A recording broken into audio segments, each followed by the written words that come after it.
आते थे उनका क्या? वो नहीं आ सके। Wagah border has been closed, तो क्योंकि उन्होंने अटारी बंद कर दिया हमने वाघा, तो that stands close.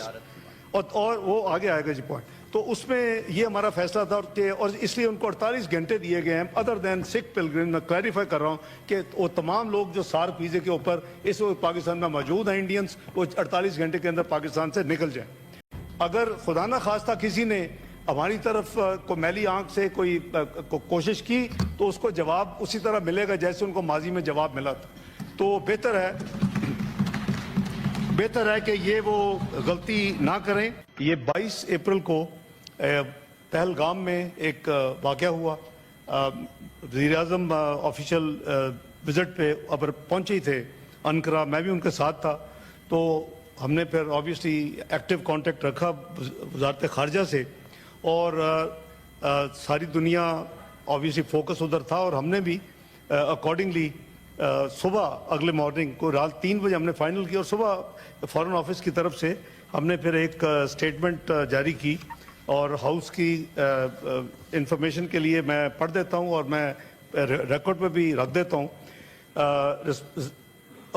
We are concerned at the loss of tourist lives in an attack in Anantnag district of Indian illegally occupied Jammu and Kashmir. We extend our condolences to the near ones of the deceased and wish the injured a speedy recovery. ये वो document थी जो अब public में है और MOFA के website पे भी है। फिर हम इंतज़ार कर रहे थे कि हाउ थिंग्स विल मूव। अगले दिन हम वापस पहुंच गए, तो शाम उनकी मीटिंग पहले कॉरली थी 11 बजे सुबह। मोदी साहब उधर से वापस आ गए सऊदी अरेबिया के ट्रिप से, और as expected to our great surprise वो उन्होंने मीटिंग तो लेट की, कोई around 6 o'clock in the evening. और जब मीटिंग ख़त्म हुई तो उनकी तरफ से एज़ यूजुअल बड़े अजीब किस्म के, डायरेक्टली पाकिस्तान का नाम नहीं लिया, लेकिन पाकिस्तान के ऊपर यानी वाक़या उधर हुआ, कोई किसी किस्म की भी उसमें कोई शवाहिद या कोई चीज़ नहीं है, कोई वजह नहीं है कि उसको लिंक किया जाता। लेकिन एक्शंस लेने का मतलब है कि आप हमें ब्लेम कर रहे हैं। तो इन्होंने जो हुकूमत की तरफ से एक्शन लिए उसी रात को, तो हमने फिर अगले दिन ही सुबह मीटिंग का कॉल की इसकी अपनी हमारी नेशनल सिक्योरिटी कमेटी की, और उसमें अस्करी और सिविल क़यादत सब मौजूद थी। तो उसमें फिर हमने जो तफसील से मैं जाए बगैर ऑब्वियसली जो फैसले किए वो मैं समझता हूँ कि हमारे अपना इस ऑनरेबल हाउस के नोटिस में होने चाहिए।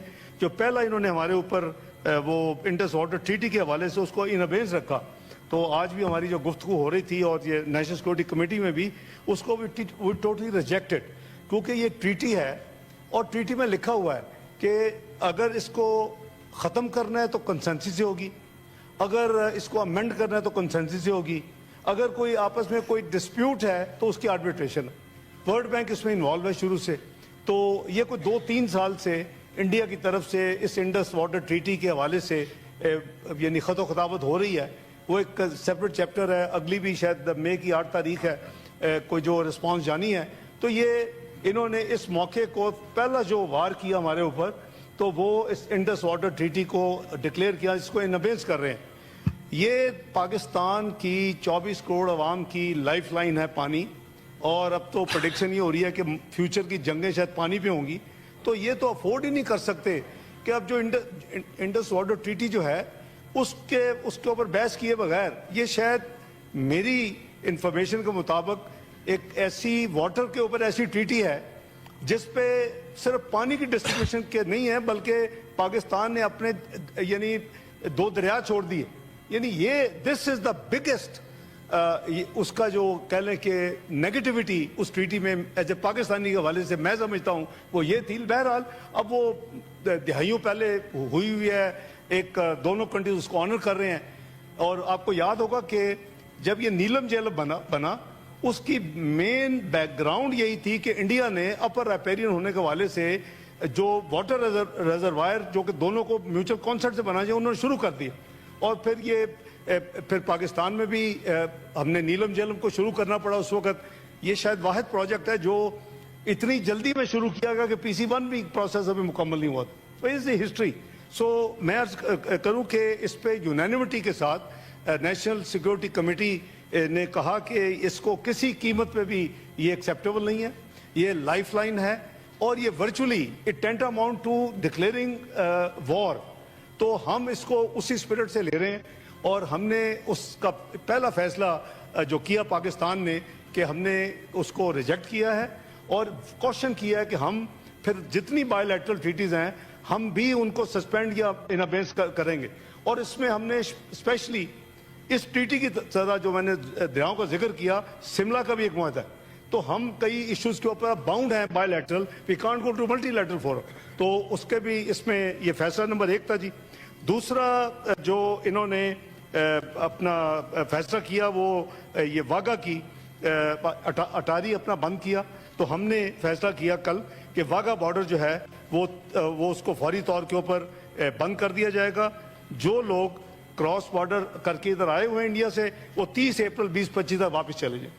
दूसरा, इन्होंने जो वीजे दिए हुए थे, जो सार्क वीजा एग्जम्पशन स्कीम है, सार्क वीजा जिसे कहते हैं, वो हमारे पार्लियामेंटेरियंस के पास भी भाई दे बहुत के होते हैं, they are entitled to on the blue passports, तो उनको इन्होंने कैंसिल कर दिया। तो हमने भी तमाम इनको जो वीजे हैं इंडियंस को, सार्क वीजे जो हैं, हमने भी उसको कल फैसला किया कि वो कैंसिल हो जाएंगे। और मां सिवाय सिख पिलग्रिम्स के जो वो उनके वीजे वैलिड रहेंगे, अगर वो आना चाहते हैं तो उनको नहीं रोका जाएगा।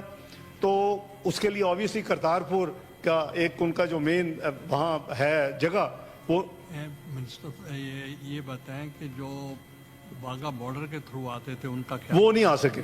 Wagah border has been closed, तो क्योंकि उन्होंने अटारी बंद कर दिया हमने वाघा, तो दैट स्टैंड्स क्लोज। और वो आगे आएगा जी पॉइंट। तो उसमें ये हमारा फैसला था और इसलिए उनको 48 घंटे दिए गए हैं अदर देन सिख पिलग्रिम। मैं क्लैरिफाई कर रहा हूँ कि वो तमाम लोग जो सार्क वीजे के ऊपर इस वक्त पाकिस्तान में मौजूद हैं इंडियंस, वो 48 घंटे के अंदर पाकिस्तान से निकल जाए। तीसरा, इन्होंने हमारे जो डिफेंस, नेवल और एयर अटैचीज होते हैं, एडवाइजर्स होते हैं, जो हमारी एक कोर टीम होती है आर्म फोर्सेस की नुमाइंदगी करते हुए, उनको इन्होंने पर्सोना नॉन ग्रेटा डिक्लेयर किया और उनको इन्होंने कहा जी कि ये 1 मई तक निकल जाएं। हमने भी इनके इंडियन डिफेंस, नेवल और एयर एडवाइजर्स जो इस्लामाबाद में हैं उनको पर्सोना नॉन ग्रेटा डिक्लेयर किया है। और 30 अप्रैल, हमने एक दिन पहले 30 अप्रैल तक उनके लिए यह है कि वो यहाँ से निकल जाएं।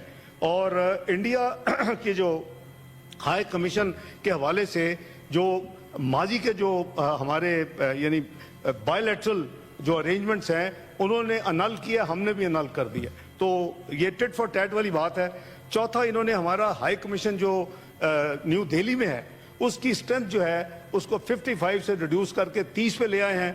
तो रेसिप्रोकली हमने भी जो कल फैसला कौमी सलामती कमेटी ने किया कि वो भी इनकी भी स्ट्रेंथ जो है वो 30 से ज़्यादा नहीं होगी इस्लामाबाद में जो इनका हाई कमिश्नर इंडिया का, और ये भी इफेक्टिव होगा 30 अप्रैल 2025 से। चौथा, जो ये वो चीज़ें हैं जो वर्चुअली रेसिप्रोकल हैं, लेकिन 2 चीज़ें हमने इन एडिशन की हैं कल। एक ये है कि जितनी trade with India including to and from any third country through Pakistan has been suspended forthwith immediate effect. और लास्टली, पाकिस्तान की एयर स्पेस जो है जिसके जरिए तमाम जो कमर्शियल फ्लाइट्स इंडिया की owned and Indian operated airlines की वो क्रॉस करती थी, और ऑब्वियसली करीबन 2 घंटे बचते हैं जब आपने ट्रैवल करना होता है एयर ट्रैवल, तो उसको हमने पाकिस्तान की एयर स्पेस इन तमाम Indian owned and Indian operated airlines के लिए बंद कर दी है कल से। तो ये स्पेस जो है बंद हो गई है। तो मैं अर्ज करूं कि हमने डिप्लोमेटिकली पॉलिटिकल फैसले हो गए हैं। हमारा जो पार्लियामेंट्री या पॉलिटिकल है वो हम सब एक पेज पे हैं।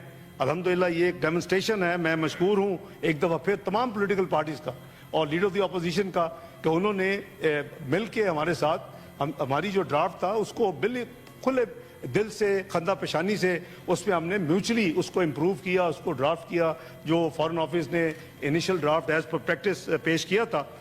डिप्लोमेटिक मूवमेंट जो है वो जारी हैं 26 कंट्रीज को जो कल इमीडिएटली अवेलेबल थी इंक्लूडिंग P5s, उनको फॉरेन ऑफिस ने फॉरेन सेक्रेटरी ने बुला के उनको ब्रीफिंग दी और उनको तमाम ये हालात से आगाह किया।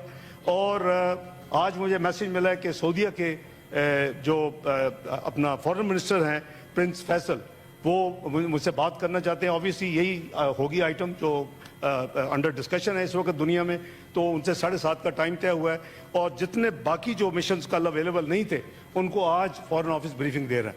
तो डिप्लोमेटिक फ्रंट पे भी देखिए हम हर लिहाज से अल्हम्दुलिल्लाह तैयार हैं और ये कैटेगोरिक अंडरस्टैंडिंग हमने दी है। कल उसके बाद हमने एक कौमी सलामती कमेटी के डिसीजन के मुताबिक एक प्रेस ब्रीफिंग भी की और ना सिर्फ ये फैसले शेयर किए बल्कि सेंटीमेंट भी बताए कि अगर पाकिस्तान की तरफ किसी किस्म की एडवेंचरिज्म का किसी को खाम ख्याली है तो वो भूल जाए। पाकिस्तान की आर्म फोर्सेस पूरी तरह तैयार है। देखिए अल्लाह ताला ने आपको एक न्यूक्लियर कुव्वत बनाया है, अल्लाह ताला ने पाकिस्तान को एक मिसाइली कुव्वत बनाया है। तो मैं समझता हूँ कि अल्लाह के फजल करम से अगर खुदा न खास्ता किसी ने हमारी तरफ को मैली आंख से कोई कोशिश की तो उसको जवाब उसी तरह मिलेगा जैसे उनको माजी में जवाब मिला था। तो बेहतर है कि ये वो गलती ना करें, क्योंकि इस गलती से इस रीजन का जो पीस है और इस रीजन की जो स्टेबिलिटी है, इस रीजन की जो ग्रोथ है, इस रीजन की जो डेवलपमेंट है, इस रीजन की जो पॉवर्टी एलिवेशन के लिए कुछ जो काम हो सकते हैं वो नहीं हो रहे। Already India is a big cause for all these irritants. एक सार्क का एक बड़ा अच्छा फोरम बना कई दिहाइयों पहले और उसको नॉन फंक्शनल सिर्फ एक मुल्क की वजह से हुआ। तमाम ममालिक चाहते हैं कि सार्क को आगे लेके जाया जाए, तमाम ममालिक चाहते हैं सार्क मेंबर्स, लेकिन एक मुल्क जो है उसने राइट लेफ्ट सेंटर उसके खिलाफ उसको नहीं चलने देता। हालांकि दुनिया के ब्लॉक्स देख लें, इकोनॉमिक ब्लॉक्स, EU देख लें, आप SCO देख लें, आप आसियान देख लें, आप जितने ब्लॉक्स देखेंगे जो ब्लॉक्स बनते हैं तो उनकी वो म्यूचुअल बेनिफिट्स है। ये नहीं है किसी एक कंट्री को फायदा हो रहा होता, लेकिन इस खित्ते का जो ब्लॉक है सार्क जिसे कहते हैं वो इन ममालिक को सिर्फ एक हटदर्मी की वजह से इस मुल्क की